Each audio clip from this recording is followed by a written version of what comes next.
Welcome back to another episode of the What We're Watching podcast. I'm Megan. And I'm Jeni, and today we're talking about the show Nobody Wants This. I feel like the show has been everywhere. A couple of you guys requested that we cover it, and I'm loving it. I'm not quite done with the first season, but I'm so excited to talk about it. Yeah, I'm excited too. I watched the first episode for this podcast recording, and I immediately started the second episode right afterwards.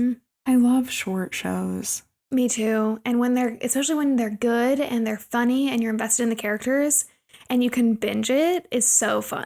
And why does this show remind me of The Good Place mixed with Fleabag? Yeah, I could definitely see The Good Place.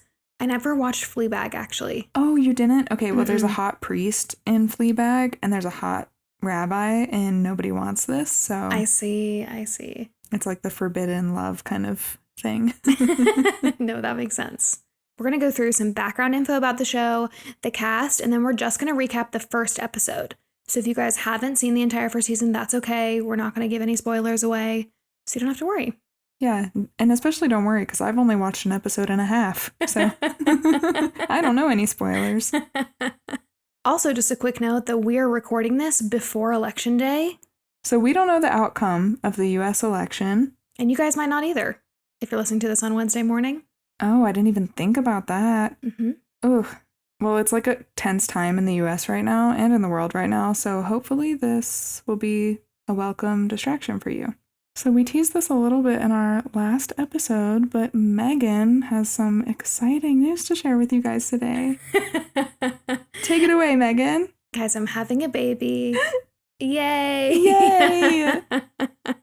I have wanted to talk about this with you guys for so long, and I'm so excited to share. Tell us everything, Megan. I'm due at the end of December, so we're 7 months in, guys, which is wild. You guys, this has been the biggest secret that we've been keeping from you for so long, I feel like.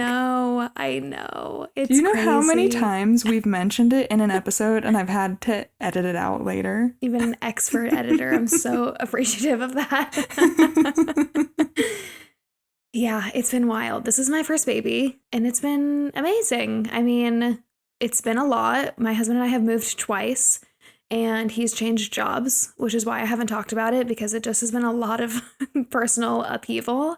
But we live in Atlanta now. I'm sure you guys have caught on to that. We've talked about that a little bit in several episodes, that I moved to be closer to family. This is why.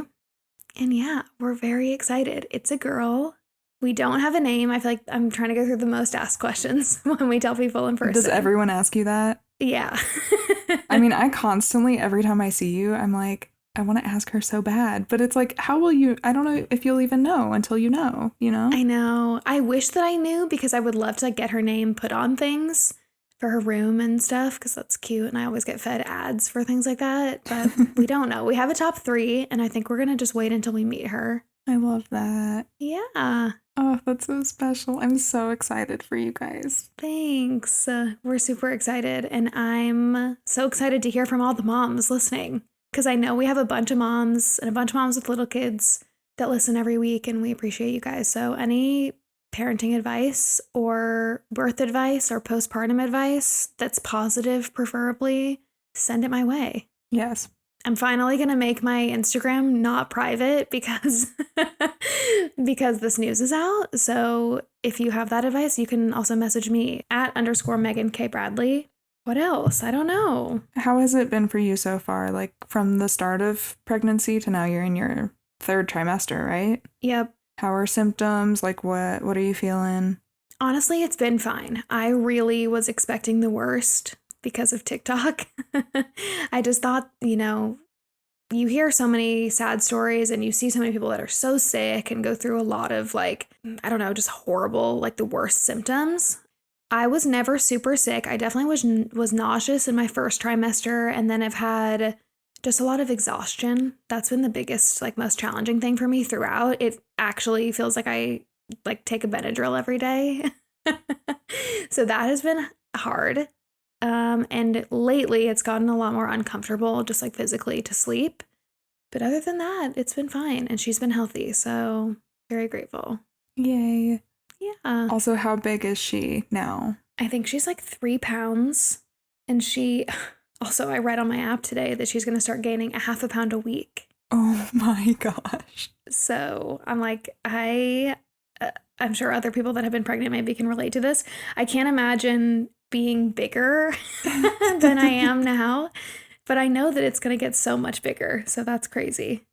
But I weirdly think my app says that she's the size of a beet. A beet? Including the leaves, which is a weird thing to imagine. So I'll just say last week it was a head of cauliflower, and that's a lot easier to picture. That's easier. Yeah, because a beet, like, how long are the leaves? I don't know. I don't know. But I'm imagining, like, baby long legs. I know. With leaves.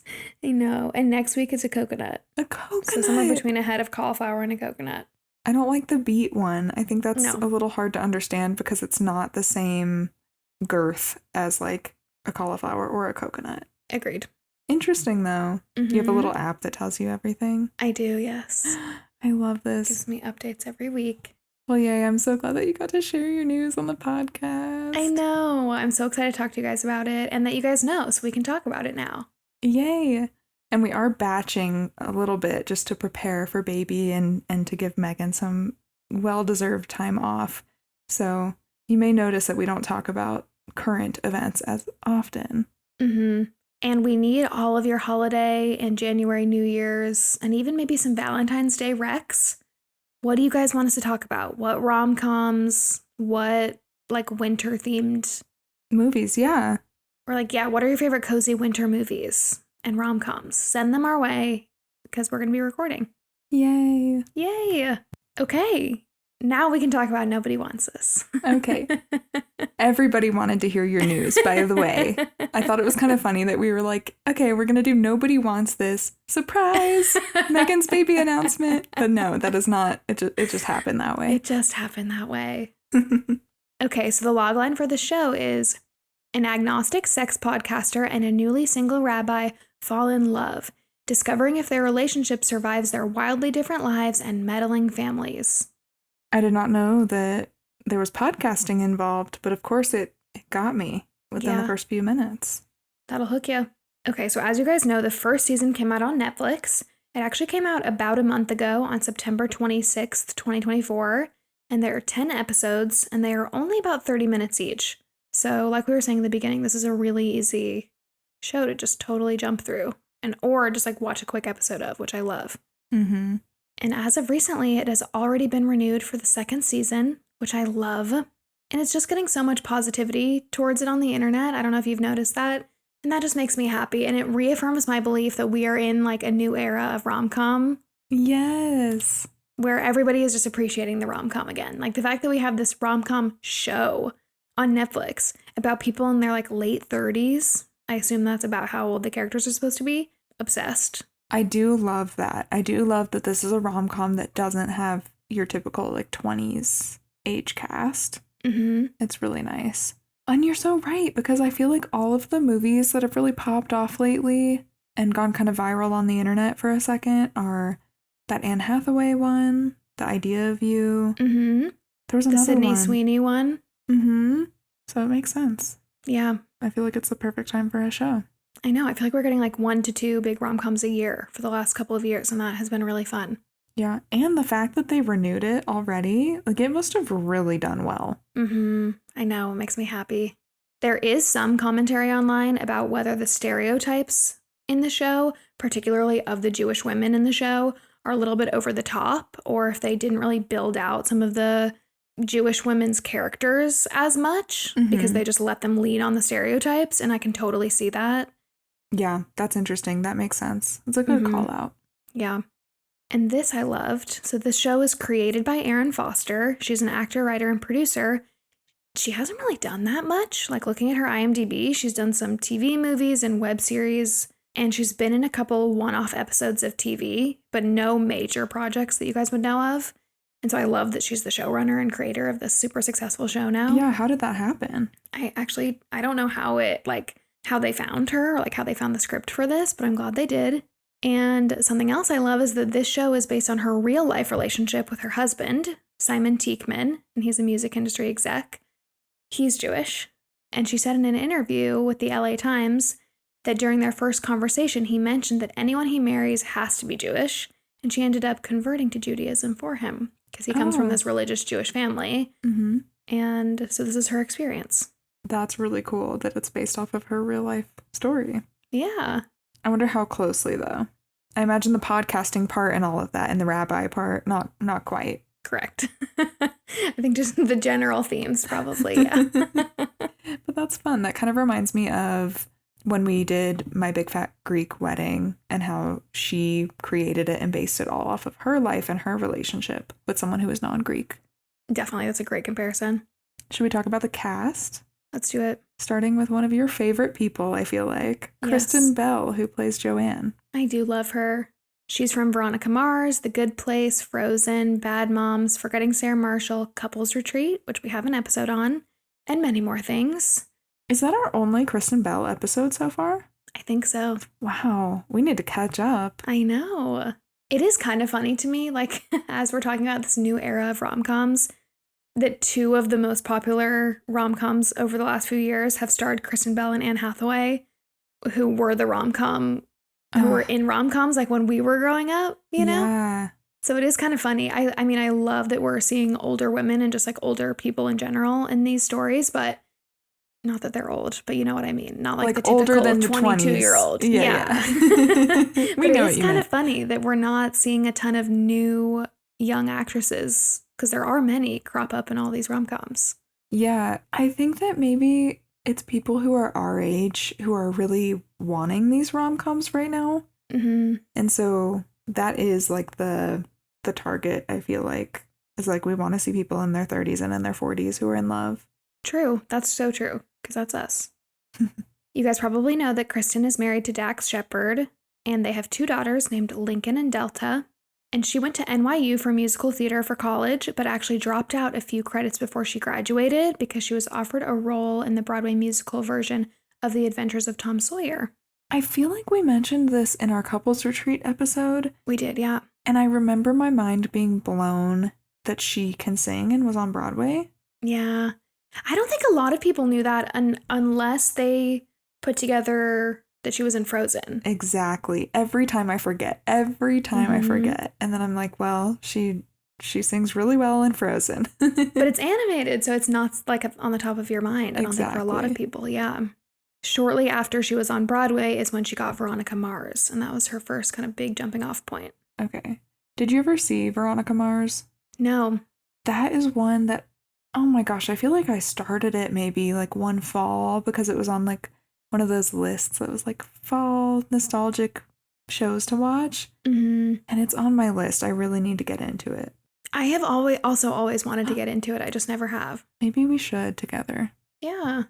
She has always been an advocate for a lot of different causes, actually, but specifically for mental health. And she talks openly about her struggles with depression and talking to her children about that and how it was very open in her family when she was growing up. And so I always think that's very cool. Oh, that's nice. Yeah. I think she also is just like this quirky, kind of soft-hearted person because I always hear about her adopting like old or disabled dogs. Aww. Which I just think is funny and cute. And I believe when she first moved to Hollywood, she had a house and she would just like let other actors that were like up and coming come and stay in her house like for fun. And so there would always be a ton of people there and a ton of dogs. Wow, she must be an extrovert. Mm-hmm, must be. Yeah, we're like, can't imagine. No. We're like strangers in the house? No way. Even if I was famous, I'd be a hermit. Oh, hermit on my hill. No, same. She is currently 44, which I just think is interesting again because we don't see a lot of people in their 40s at the center of rom-coms, and I love that. Mm-hmm. So Aaron Foster initially wrote the series intending to play the lead role of Joanne, but then when Netflix bought the show, they suggested Kristen Bell, and Aaron was immediately on board for that because she was more interested in having it made and having the right person play Joanne than being in it. Okay, interesting. Kind of similar, again, to My Big Fat Greek Wedding. True. Because in My Big Fat Greek Wedding, Nia Vardalos is the lead and she is the creator of the movie, but they were trying to recast her. But interesting that Erin was on board for it and she was like, yeah, Kristen Bell? Sure, as long as it gets made. Mm-hmm. That's nice. Yeah, I think that's cool. And then we have Adam Brody, who plays Noah. I love him. He's my new celebrity crush as I'm watching this show. Adam Brody is from The OC. That's probably the main thing you guys might know him from. He was also in Fleischman is in Trouble, Gilmore Girls, Jennifer's Body, which we have an episode on that, Mr. and Mrs. Smith, The Kid Detective, Scream 4, Shazam, and so many things, like Kristen Bell. He has a long career. And he's married to Leighton Meester. Oh, yeah. Which I think people forget a lot because they're very private about their relationship, especially for two celebrities. So I love cool. that. They're a good match, though.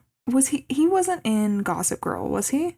That's why I always think he is, though, is because he's with Leighton Meester, so I always, for some reason, just think that he's from that. He's from that, like, world. I just, like, put those things in the same folder. I think because I never watched those shows, but I know of the people that were in them. Yeah. And I know that he dated Rachel Bilson before he got married to Leighton Meester, and I believe she was in The OC. Uh-huh. Okay, yeah. Right? I think she was. I think so. We're the worst with those kind of shows, but... Someone's screaming. I know. Fun fact about his relationship with Leighton, they actually met at a random deli in LA, like just serendipitously. Is that the right word? Yeah, getting sandwiches, I guess, because they were both off. Like it was like a rare off period for both of their shows at the same time. And he, I think, loved this deli, and the Gossip Girl cast, I think, showed up to get food. So that's where they met. Okay, cool. And then they met again on set for the Oranges movie, which they did together shortly after. But then they didn't start dating until about a year after that. Oh, wow. And then they didn't share anything about their engagement or marriage or really relationship at all publicly. But then he confirmed on an episode of Pod Crushed, which is Penn Badgley's podcast, in 2023 that they had been married for 9 years. And nobody knew? I just think, I'm sure people speculated, you know, because I think people probably knew that they were together, but they just weren't public about their engagement or their marriage ever. I respect that. Mm-hmm. Wow. And they have 2 kids together, a daughter and a son, born in 2015 and 2020. Wait, did people know that? They had to have. I think people knew that, yeah. Okay. You guys will have to let us know if you remember. Mm-hmm. It's hard to backtrack once, like, we already know the information, you know? Yeah. And he's also 44, so the same age as Kristen. Oh, okay. And Kristen actually was the one who suggested Adam for the role. She said, quote, "The second I read it, I was like, well, this is Brody, of course." She also said, in the very first meetings, I was like, okay, yeah, I love to do this. And also Adam Brody is the guy. And they had previously worked together on Scream 4 and House of Lies. That's so weird because to me, they are in different universes. They may be the same age, but they're in different universes. And we talk about this a lot, I feel like. Yeah, I totally agree. Like, I never, ever would have put them in the same room together if it weren't for this show. But they have worked together several times, yeah. Maybe it's because of the OC and Jennifer's Body and Gilmore Girls. I forever think of him as that age, too. Mm-hmm. And so they just don't even seem like they're in the same timeline. But that's really sweet. I love that she was like, he's the one. Mm-hmm. And I do think they have fun chemistry on the show, at least as far as I've gotten. Yeah, definitely. And then we have Justine Lupe, who plays Morgan, Joanne's sister. Most notably, she's from Succession. She plays Willa, if you guys watch Succession. She's also in The Marvelous Mrs. Maisel, Mr. Mercedes, Madam Secretary, and a couple of other things. And she's actually from Denver. Ooh. Yeah. She comes from like an acting family in Denver and went to, I think it's the Denver Performing Arts Academy, I want to say was the name of it. Some acting school in Denver. Okay. Never heard of it, but... No, I hadn't. No, I hadn't either. We both lived here at one point, but... No, I hadn't either, but her grandma, I believe, has a theater at that school that's named after her. So it's like a generational thing. Okay. Which is pretty cool. That is cool. She went to Juilliard also, which is very cool. And she was pregnant while they were filming. Wow, perfect timing, Megan. Yeah, we tied it in. Now we can actually tie it in. She was pregnant while filming. I was pregnant while watching. I am pregnant while we talk about it. Perfect. Me and Justine, the same. Meant to be. Although apparently some of the cast and crew didn't know that she was pregnant at the time. I think the only person she told was Kristen. Okay. Or at least the only person she's publicly talked about telling was Kristen. Slay. And then recently on Instagram, she thanked, quote, "a cast and crew who supported me from the moment my Gucci skirt ripped open in both the front and back sides on set at 2 a.m. when they had no idea I was pregnant and thought I was just rapidly falling apart." Wait, can you imagine just... So you've been keeping the secret from the podcast where people don't really see you. Right. And we can edit out whatever we need to edit out so that you don't accidentally say something. But can you imagine, like, keeping this a secret from your place of work? No, where you're physically there for like 12 hours, 18 hours sometimes. Yeah, no, can't imagine. And you're being fitted into costumes and stuff every day, and you're being fed like whatever craft services like the whole group is eating, and you might have like weird preferences. So anyway, no, I can't imagine. Yeah, that's a lot. Wow. And she was pregnant, I think, up until 5 months filming the show.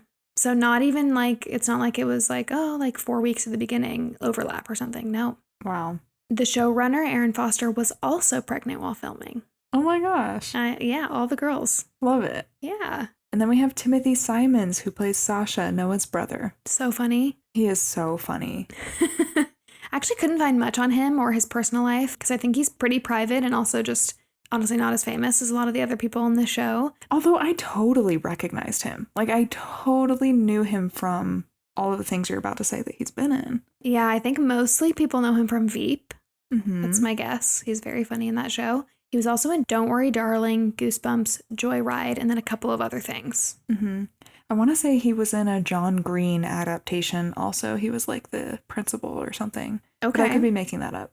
He was so funny in this show, though. Loved him. I know. He might be one of my favorite characters in this. I'm excited for you to keep watching a few episodes because there's a really cute scene of him and his daughter. That's like one of my favorite scenes of the show so far. Okay, I'm excited because honestly, in the first episode, I was like, yeah, I'm so here for him. He's just the comic relief, but in like the sweetest, kind of funniest, quirkiest way. I don't know. Yeah. Almost awkward.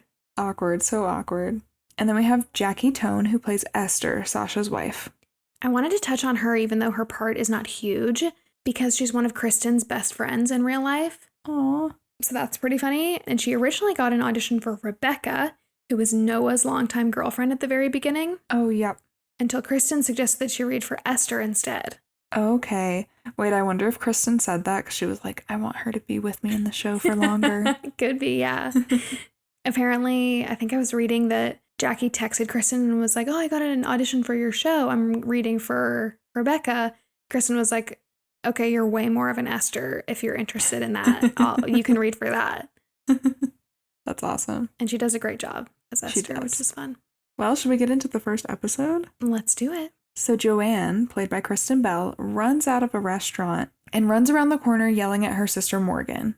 She just came out of a date and says she was freaked out because the guy started crying over the death of his grandma, who died when he was 12.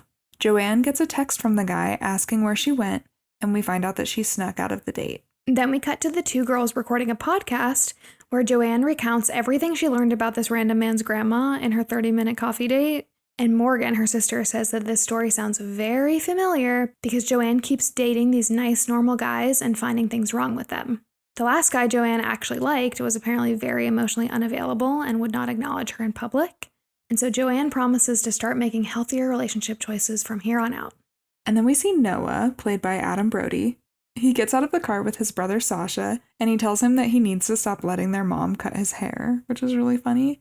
They get to where Noah lives, and Noah's girlfriend Rebecca is getting dinner ready. Noah freaks out when he sees an engagement ring on her hand, and Sasha's immediately excited for them. He's like, oh my gosh, did you guys get engaged? And Noah says no. Rebecca says she randomly found the ring in Noah's locked desk. She says she doesn't know what was taking so long for him to ask. And she says, we can skip past the you asking me to marry you part because I say yes. And he goes, but Rebecca, that was my whole part. This is so wild, this behavior. I know, it's unhinged. And she feels so justified in it. She's like, well, you were going to do it anyway. You had a ring. Yeah. Then Rebecca says she already started talking to his mom about wedding venues.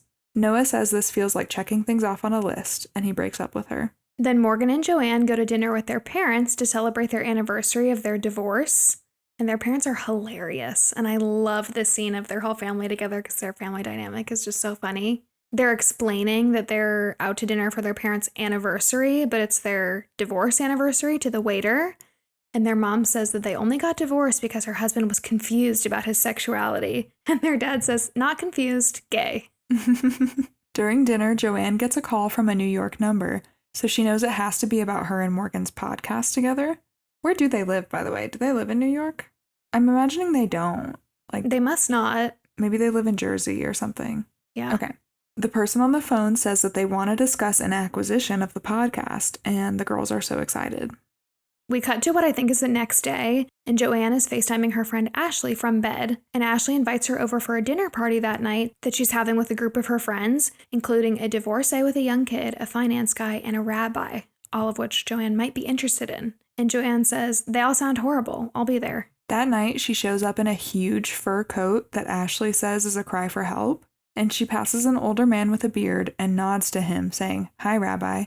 Then she runs into another guy standing by the bar, and they have this adorable banter back and forth and admit that they both love attention from strangers, hence her big fur jacket that she's wearing at this party. And the whole time they talk, Noah tries to get a wine bottle open, and he keeps struggling with it. Joanne says, "Did you know there's a rabbi here?" And he goes, "No way, where?" And she says, "I don't see him, but he has a beard and was definitely judging me." And he goes, "Sounds like a rabbi." And this part just sent me because I already knew, you know? Yeah. Just because of the log line.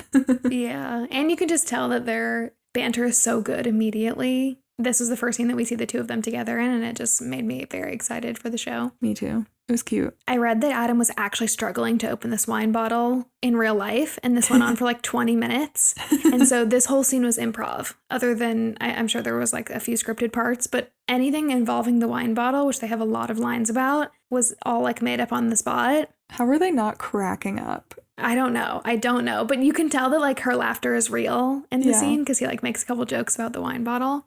And Kristen and a couple of others on the production fought for the scene to be way longer originally because they thought it was so funny in person when they were there. And so that's why the scene is a little bit longer. Oh, that's really fun. Mm-hmm. I'm sure there was so much more that was cut and they just chose like the best moments, but I'm so curious about the deleted scenes, you know? I know. Then Joanne tells Ashley, who's thrown this party, that she's into divorced guy. And Ashley says he's a horrible person and a condescending asshole, so she's not surprised that Joanne likes him. Then during dinner, everyone talks about Joanne's sex podcast, and Noah tells Ashley kind of on the side that he likes Joanne and asks if she's Jewish. And Ashley says there's not a Jewish bone in her body unless you put one in her. I feel like this was like the big quote that was like used to promo the show, which I think is funny. And then the whole group has this debate about whether or not you should tell your friend they're being cheated on. And so they ask the rabbi what he thinks. And Noah from the end of the table starts talking, and Joanne cuts him off because she thinks that the guy with the beard is the rabbi. And she's like, "Why are you talking?" And then the guy with the beard has this very snarky response because he's not the rabbi. And so his snarky response leads Joanne to say, "Oh, you're the asshole. And you're the rabbi?" to Noah. So now she knows. It's him. I'm glad she figured it out pretty quick. Mm-hmm. Noah and Joanne keep talking, but then Joanne cuts off their conversation and says she's leaving because she's trying to make healthier relationship choices. Noah says he'll walk her out. And as they're walking, Noah asks if she has any Jewish ancestry at all. And Joanne says no, and that she doesn't believe in God. When they get all the way to Joanne's car, which is parked like at the bottom of the street near Ashley's house, Noah admits that he actually had a spot right up outside of Ashley's front door, so he just wanted to walk her down, which was very cute. And Joanne says he's pretty smooth for a rabbi, and Noah mentions in their conversation that he's giving the sermon at his temple this Friday. Have you seen La La Land? Yes. This scene reminded me so much of a scene in La La Land where Ryan Gosling is walking Emma Stone to her car, and then he like is walking her all the way to the bottom of a hill, and then when she gets in the car and leaves, I think, then he like runs back up to his car, which was right by where they were to begin with. Yeah. So this felt a little inspired to me. Yeah, definitely. I could see that. The next morning, the girls record a podcast, and we cut to Noah listening to the podcast right as some of his students come into the office at like a really raunchy part, and it's funny. Yeah, it's really funny. And then we see a few short scenes that show that a couple of days are going by. So we see Noah playing basketball with his brother, Joanne goes out on this bad date, and then we see Noah getting ready to give his sermon. Joanne's on another date, and she ends up ditching it, and she goes to Noah's temple to watch him. She walks in late, and she's wearing, I think this is right, she's wearing like a red outfit, right? Mm-hmm. Kind of cropped. It's like a sweater set thing. Yeah. It's so cute, but like very not temple appropriate. Yeah. And so she walks in late, and Noah sees her as she's sitting down, and he gets like flustered for 1 second, but then he continues with his sermon. which is about letting things have purpose and having the courage to change your own life. And he does a really great job. He's definitely good at this. Mm-hmm. Right after the sermon, he comes out and talks to a bunch of the people that are in the congregation. Do you call it a congregation? I'm not sure. Anyway, he's talking to a group of people that are there, and a bunch of moms are trying to introduce him to their like daughter or niece or granddaughter, because like you find out later in the show, I think in the next episode, people start calling him the hot rabbi. And so it's very obvious that everybody is like trying to set him up, you know? Which, like, you didn't have to tell me that for me to know. Yeah, absolutely.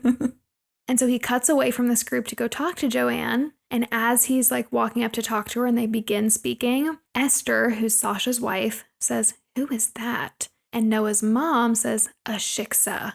And then we cut. That's the end of the episode. Wow. Yeah. And I read that the original title for the series was Shiksa, which is a nod to obviously what they call Joanne in this moment. But then in an interview on Armchair Expert, Adam Brody said that they changed the title because not enough people knew the word. Which makes sense. Yeah. And I actually think they make a joke about that in maybe the next episode, so. They do, like in the next scene, because the next episode picks up from right after this. And for those who don't know, Shiksa means non-Jewish girl, which might be obvious, but just in case. Yeah, I think they say in the next episode that it's like a Yiddish insult for someone who's impure or something. But the girls are like, I still can't tell if that's a compliment or an insult, actually. So anyway. I loved this first episode. I thought it was so fun. And I was really bought into the romance. And Kristen Bell's character was very much like her Good Place character, where she's got flaws, for sure. Definitely. But she's lovable. Mm-hmm. What I didn't know is that rabbis could date. Mm-hmm. I don't know why I didn't know that. I guess I was thinking they were like priests. Yeah, I think they actually have a conversation when they're walking out of Ashley's party where she asks him, and I don't know if she asks him if he can date. She actually might just ask if he's allowed to have sex, and he says yes. Yeah. My guess is that he's definitely not supposed to be with anybody that's not Jewish, and that becomes a thread throughout the show. Like throughout the season, that's like one of the main conflicts of will anybody take a rabbi seriously if their partner is not of the same faith? Yeah, which I totally get, and it's really an interesting dynamic. I just don't know a lot about Judaism, so it was interesting for me to learn a little bit. I actually also read that Adam Brody didn't know that much about Judaism. Is he not Jewish? He is Jewish, but I think I read a quote from him saying that he didn't grow up very religious. Like, okay. I think maybe he went to temple on holidays or like knew the big parts, but like was not well versed. So he read a bunch of books on Judaism before shooting. What an interesting role for him. He had to do some homework. Yeah. That's cool though. That's really I'm glad he did. Yeah, it paid off. I think it's so funny. And I watched it with my husband who is Jewish, and he loves this show. He thinks it's so funny. And I'm not kidding, we watched this on our baby moon and we binged 7 episodes in one night and just didn't do anything one of the nights of our trip. This is the best binge show. Like I said, I just kept going because you just want to, and it also led so perfectly into the second episode too, where you just like want to know more. They're all like that. It's like one continuous story, I feel like, which is really cool. And the episodes are so short that you're like, yeah, I could watch another. It's 25 minutes. I love that you watched this on your baby moon. I know. Do you want to tell people where you went? We went to New York. It was my first time there.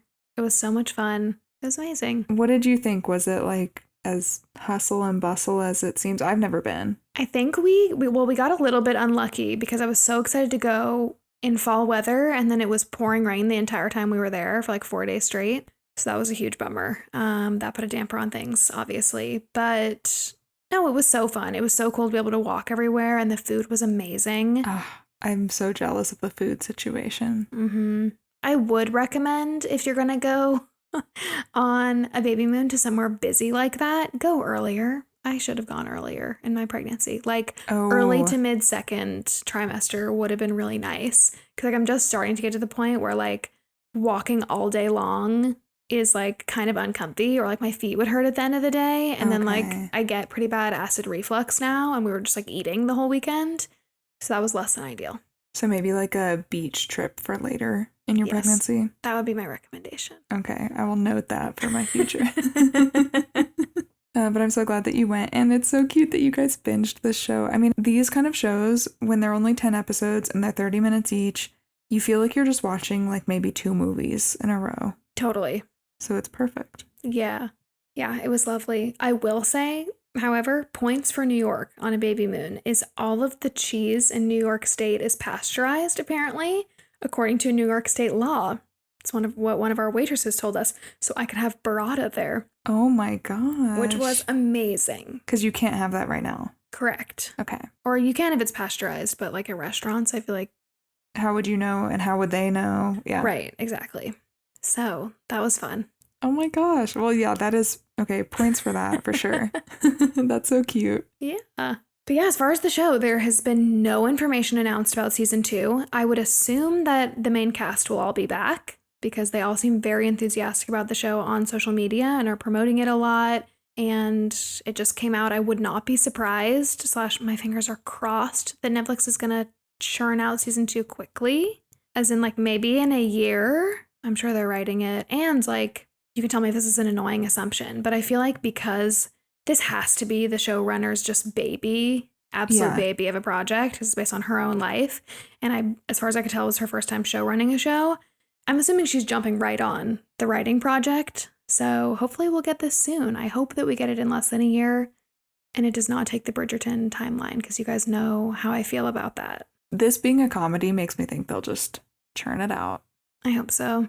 And they've been promoting it like crazy. Like Netflix has been promoting it. I've been seeing memes everywhere and I don't understand the memes because I haven't watched the show in its entirety. So I'm ready to binge it maybe this weekend. Yeah. If you guys have seen it, let us know what you think, too. And also let us know if there are any new shows or movies that come out like this that you want us to cover. We would love to do that. So let us know when you guys are liking something. Yeah, we kind of started this podcast thinking we were mainly going to cover new things that came out, like Barbie, Don't Worry, Darling, those kind of movies. And then it very quickly transitioned into a nostalgic movie podcast, which we absolutely love. But of course, we're open to covering the newest things that people are talking about that still kind of have the same vibes, like this. Yeah. And I'm very excited for the next couple of weeks on the pod because we're covering some fall classics, in my opinion. And since we decided that we were going to cover these 2 movies, I have seen them all over social media. So that makes me very hopeful that they're on all of your social medias and just like that you'll get the vibes, you know, or that maybe you've seen them recently. Yeah, and you've definitely seen them. And Megan's mom is going to be the most thrilled. That's my hint. If you're a longtime listener, then maybe you know. Yeah, you'll know she's been asking us to do this one movie since we started. So it's about time. It's coming. We'll see you next time. Bye.